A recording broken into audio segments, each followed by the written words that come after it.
Hey guys, Professor Bill Comic Book University and Captain America issue number 1. This was a horrible comic book and I'm sick. So I don't think any vibranium shield is going to stop me from putting holes in this. Let's get talking about all this stuff and first who to blame for this. The writer is J. Michael Straczynski. The artist is Jesus Sayez. Color art by Matt Hollingsworth. Letters by VC's Joe Caramagna.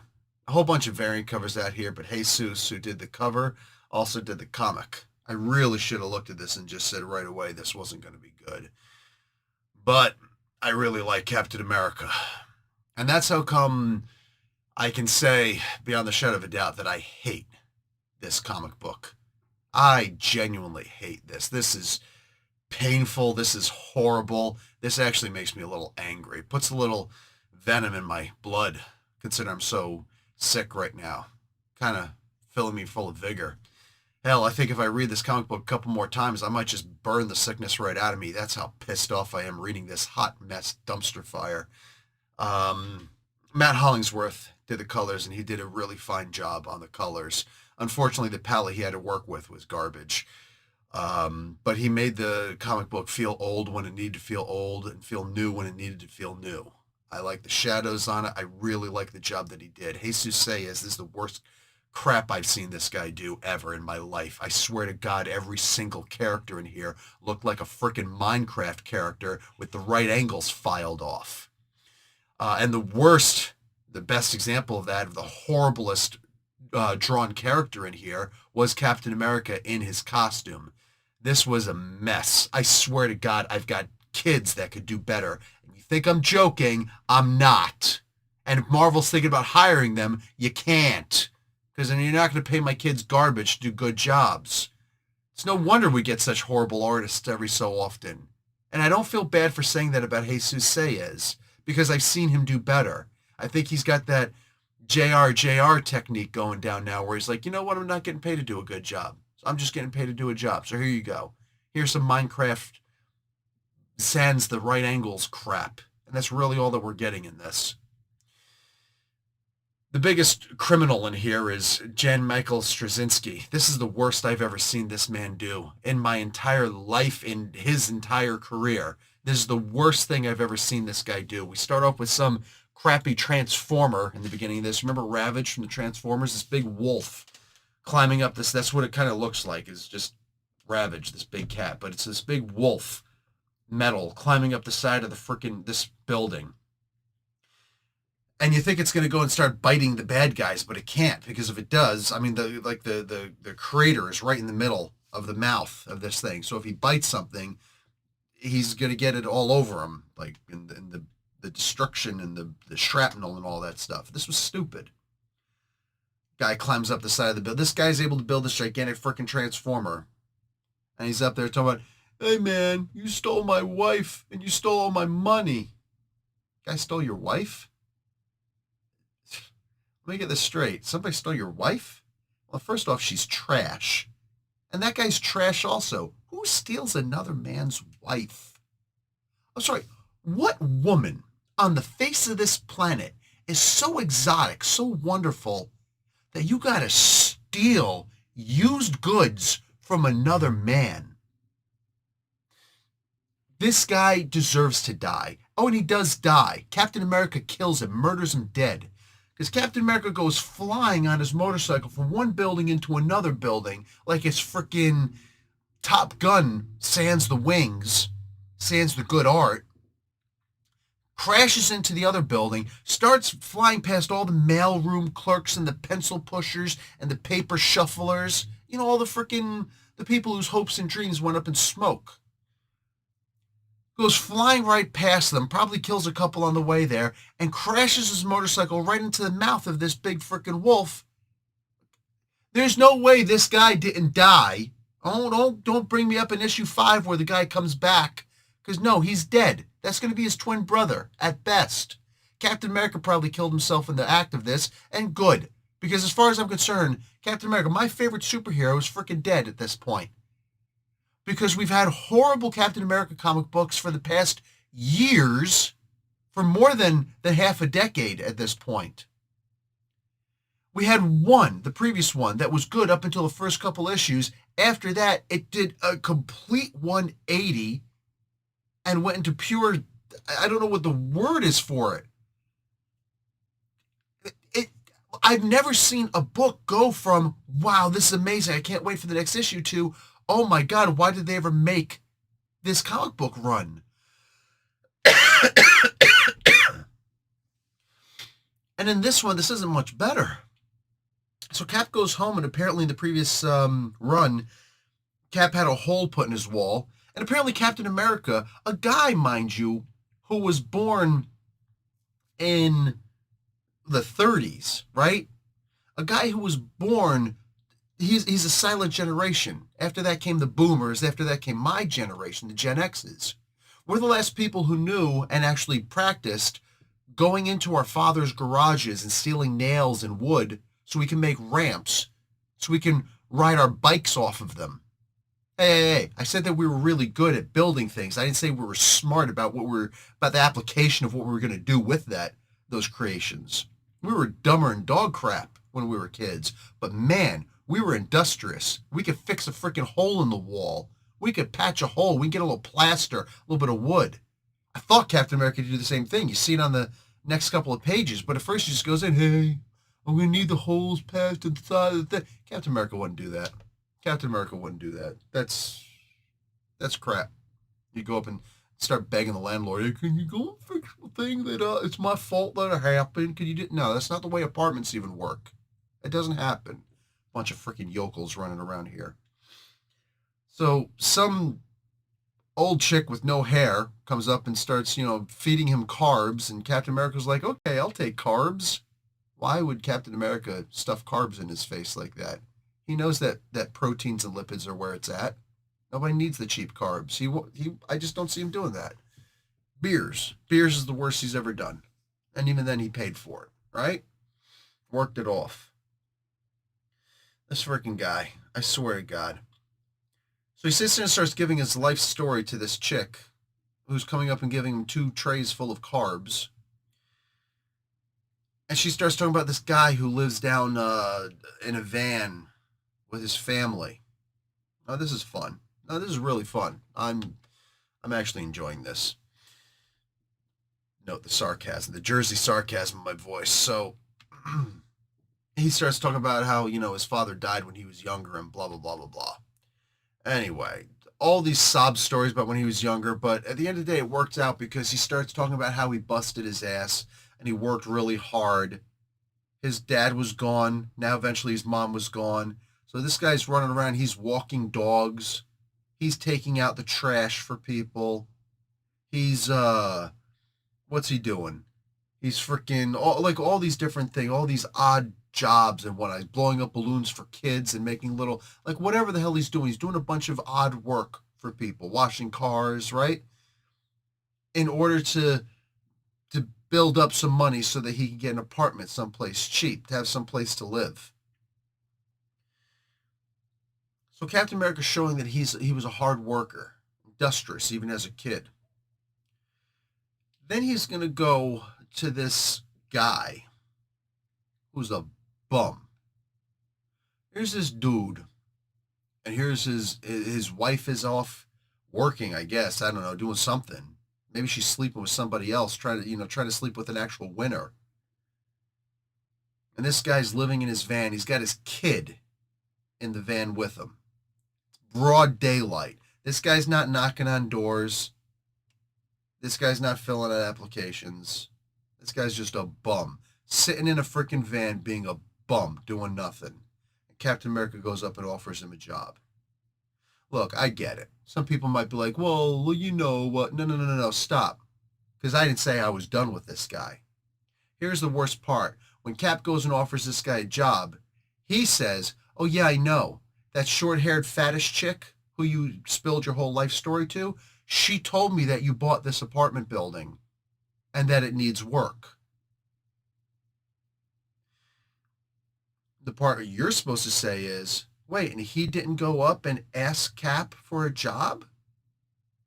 He didn't say, hey, I used to do carpentry, all sorts of construction work at the mall over there before we got screwed? So I know how to swing a hammer. I know how to push a saw. So you're not going to go over and say, "Hey, can I do some work for you for cash, whatever you want?" No, you're just going to sit in your van in the middle of the day teaching your son to be a bum. Ah, you can tell I love this comic book already, right? And Cap goes and offers this loser a job. Loser a job. You think he's going to show up every day? You think that he's going to bust his hindquarters? You think that he's going to get the job done? Come on, man. I was born yesterday, but I was born during the day, but not yesterday. I may have mentioned I was sick, right? Anyway, Invisible Woman shows up out of nowhere in full costume. I get it. She could have been invisible and walked down the street taking the bus. No one would have even known, right? Here's the problem. Her husband and her brother and their best friend, the rest of the Fantastic Four, they're off in the microverse fighting against this guy right up here, Psycho Man, and his daughter. Apparently he's got a daughter now. I don't know where the hell that happened. Fighting against them, and she's just taking a stroll through the neighborhood and walking up. No sense of urgency whatsoever. I know the words that were written, but read the words in whatever voice you want. There was no sense of urgency in there. Showed up, didn't make a phone call, didn't put out an emergency beacon, didn't shoot up the freaking FF flare, nothing. Instead, she just moseys on up to Cap. Hey, what's up? So here's the thing. We need help. And we were kind of hoping that you would help, but that's what happens here. There's a lot of talking instead of, Cap, we really need your help. No, not even a call to the Avengers Mansion. Nothing like that. Nothing. That was very believable. Thank you, Straczynski. I don't know what happened, but all of a sudden you kind of suck. So, yeah. I see Cap doing all this work, including pulling coal and all this other stuff. Did they forget that Cap had polio? When he was a kid, he had polio. He used to walk around with one crutch all the time. Like FDR. He had two crutches. You barely ever saw him standing up, and when he did, he was close like this. He had his arms close like this and stood up as straight as he possibly could with two people standing on both sides of him to help hold him up so you couldn't properly see the crutches because he didn't want to appear weak. Because, polio. So they seem to have completely forgotten that Cap has polio, and he's doing all these hard day jobs. Anyway, that's cute. I love it when you completely forget who a character is and start telling me that you're going to find a freaking origin story for this guy. They start talking about beginnings. That's the name of this comic book. No. It's endings, because I'm not reading any more of this garbage. You don't know the freaking character, don't write the character. You're too sick to write the character, don't do the freaking character. It's as simple as that. Go out and mow lawns or do something like that. We don't need you writing what in my opinion is the greatest character who's ever been made. I'm sick and tired. Guys, I'm done. I'm sick and tired of these freaking hacks. And yet at this point, that's what I consider Straczynski. Did somebody put a gun to his head and say, don't you dare write a good Cap story? What the hell happened? All those incredible Spidey stories that he wrote? Oh, Spider-Man's supposed to show up in the next issue. Yeah, that's what I want to see. Spider-Man showing up, and his name is John Harris, because he forgot who Peter Parker actually was. Sorry, I don't need no freaking Alzheimer's guy writing my characters. How do you forget who Cap is? Here's this bad guy showing up, and apparently it's some version of Asmodeus.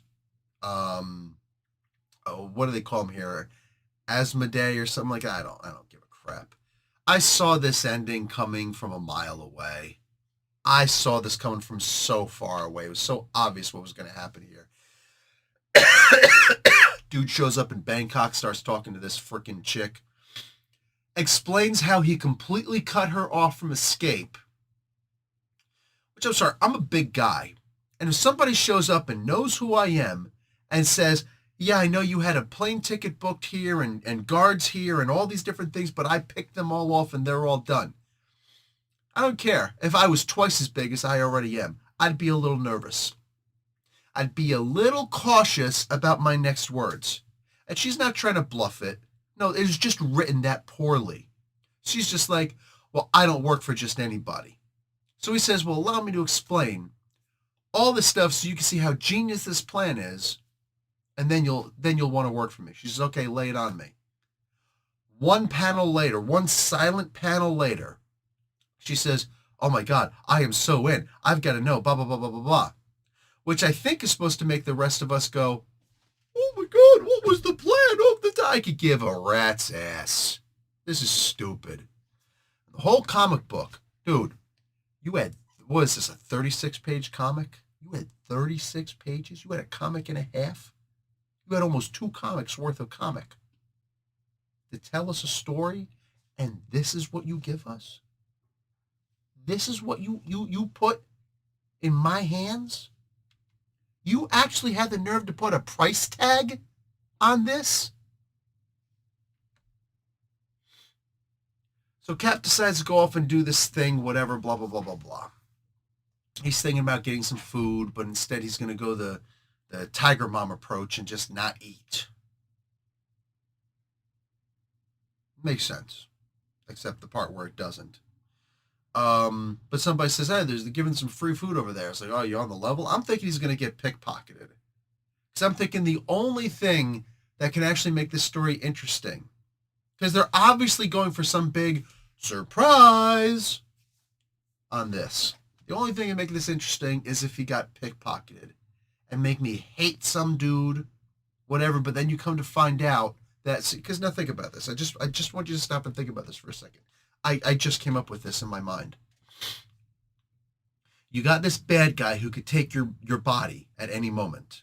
All right? This devil character. He's in the Torah. He's like old school Asmodeus. He's an old school demon known throughout history by many names, right? Asmodeus. He's actually biblical.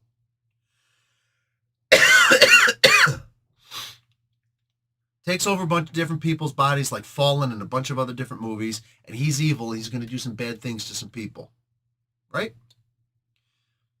Why wouldn't you have the polar opposite? Why wouldn't you have some force of good? But a force of good never comes to you in the shoes that you think he's going to. Instead, he comes to you in a way that you don't recognize. And it's in a way that you think hurts you, but in fact, he's just making you stronger. And that only happens through pain, through loss. It's the only way that can happen. I want you to think of this popular, it's so popular, I don't think that anybody specifically coined it. A boy never truly becomes a man until his father dies. Think about that for a second. Time's up. So I thought if an angel showed up, didn't realize it was an angel, and pickpocketed him, then suddenly you got a Job story for Cap. If you're not familiar with the book of Job in the Old Testament,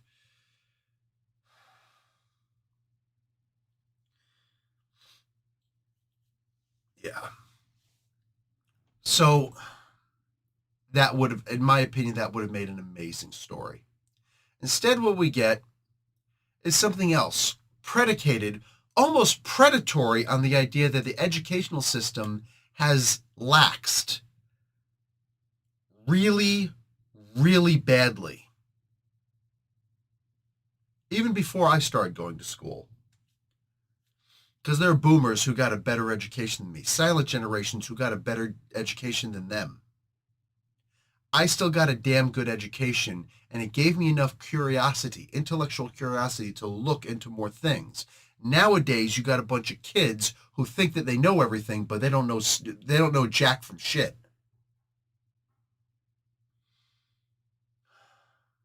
Hell, they probably want to know if that's a compound word, a hyphenated word, or 2 separate words. Did I say compound word? So Cap goes up to see this place, and he sees a big Nazi flag next to an American flag. And the rest of us are supposed to go, what? Is this like some alternate timeline?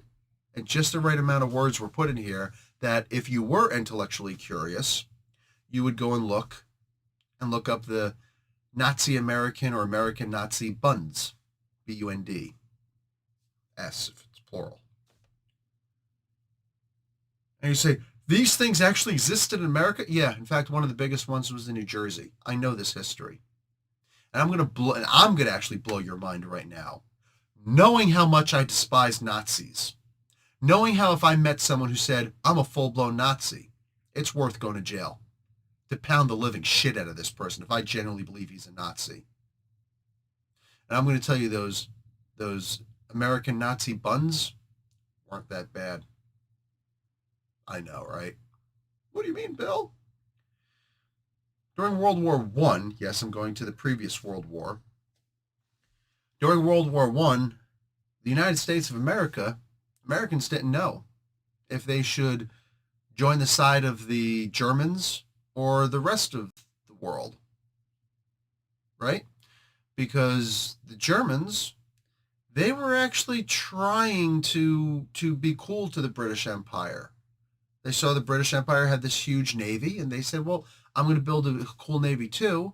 It's just like if your next door neighbor is really into horses, you go out and you buy a horse also. You buy a couple horses, it's like, oh, look, and you guys have something to talk about. But no, England was full of warmongers. Churchill, hey, he had his uses in World War II, that's for damn sure. But in World War One, on that level, Warhawk. Him and all the others. Like, oh, you built a navy to compete with us. No, we didn't. No, we did it so we'd have something to be cool with about. I'm not trying to take over the world. Like, what are you trying to do here? So they went after him, and we eventually decided to join with the British. Because originally that just wasn't the case. We didn't want to take sides. But if we were going to take a side, we were thinking, you know what? Honestly, there are more German Americans than anything else. There was no Nazi party during World War One. It was just a misunderstanding and people who actually wanted to go to war, Warhawks. But we decided to join the British Empire to kind of patch things up in from the Revolutionary War and stuff like that, you know? It is what it is. So when World War II came along, nobody understood the threat of Hitler. Nobody understood that. So that's the reason why we turned back some boats and found out, you know, what actually happened. We turned back at least one. It might have been three. I know Canada turned back three. Anyway, we turned back at least one. And then we found out what happened to those people who we turned back. That's probably one of the biggest oopses in the world. So once we found out what Hitler was doing, of course, it was a no-brainer. We got to go and we got to kill Hitler. Well, the Russians did that, but we were trying.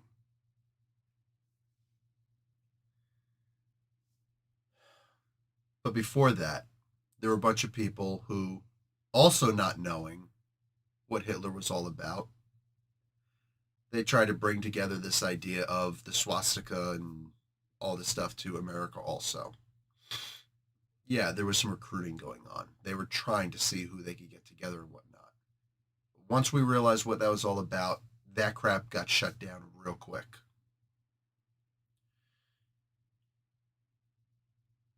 But Straczynski's hoping that you're going to look at this and just go, what? There's nothing what about it. There's nothing special about it. There's absolutely nothing interesting about this. What the hell soever. This entire comic book is predatory on you being stupid, on you being uneducated, on you not knowing history, on you not knowing anything. Captain America goes and puts together rent-controlled apartments for people. Do you realize how bad? Does nobody ever read Thomas Sowell? Do you not realize how bad that is for the economy? Oh, it's good for the individuals. But anybody who owns a rent-controlled apartment, they never let them go. Even if they turn around and they start living in a mansion afterwards, they're never going to let go of that apartment. Why? Prices are too good. They're not going to be like, oh, Can't wait to let somebody else have this great apartment. No, they never let those things go. Which means you just got to keep on building more and more apartments. And then as some of these other people get richer, they're going to buy another rent controlled apartment. No. This was a cute little thing trying to lean off of people's ignorance, trying to lean off of the least common denominator, trying to lean on the idea of we've all got to be socialists. If there's one thing Captain America isn't, it's a socialist. And I'm not trying to bring a whole lot of politics into this, but as Captain America, it's kind of hard not to. Captain America fought against socialists. Eventually fought against communists also, but he fought against socialists. It's called Hitler's army. He was fighting against big government control. He was fighting against a larger government. He was fighting against government controlling its people and telling them when they can and can't be happy. God forbid, shop. Captain America would never be okay with something like that. Captain America would never be okay with somebody being lazy. You want to give somebody a hand up? Absolutely. But not a handout. He wouldn't do that. That's simply not who he is. The people who wrote him like that before are wrong. This comic book genuinely disappointed me. It is what it is. I won't be reading issue number 2. This comic book can go the way of the dodo for all I care. There's no recovering from this. There's no getting it better. There's no making up for things. No, you failed. You effed up royally. And I really hope that more people see through this horse crap than anything else. Because it's really that bad. This is not Steve Rogers. This is not Captain America. This is not even a halfway decent story of complete strangers. This is crap, is what it is. Like the video, watch an ad. Guys, on my Kickstarter page, I put an advertisement flyer up there. You can go ask if you could put that in your local comic book store or in your local gaming hobby store, and I would really appreciate it. Guys, like the video, watch an ad. Professor Bill, Comic Book University. Class dismissed.